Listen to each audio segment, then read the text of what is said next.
Lalaki mula HN Nueva Ecija patay dahil daw sa hazing. Narito ang report.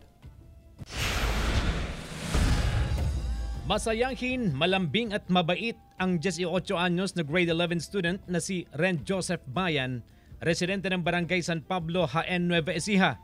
Ganito siya ilarawan ng kanyang pamilya. Ang masasayang ngiti ni Ren Joseph sa mga larawan na lamang makikita ng kanyang mga mahal sa buhay. Namatay si Ren Joseph noong linggo matapos sumunong sumailalim sa hazing ng isang fraternity sa bayan ng San Leonardo.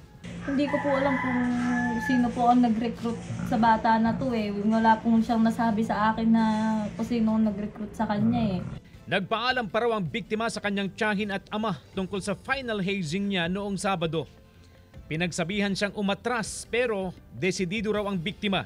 Hanggang nitong linggo, nagulantang na lamang ang pamilya ng iuwing isa ng bangkay si Ren Joseph.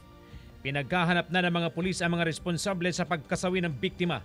Hustisya ang hiling ng pamilya ng biktima. So po, yun lang naman po ang gusto ko sa kanila. Makipag-cooperate sila sa amin kung ano talaga yung nangyari.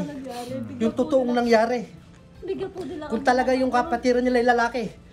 Yung totoong nangyari. Yung walang kasinungalingan.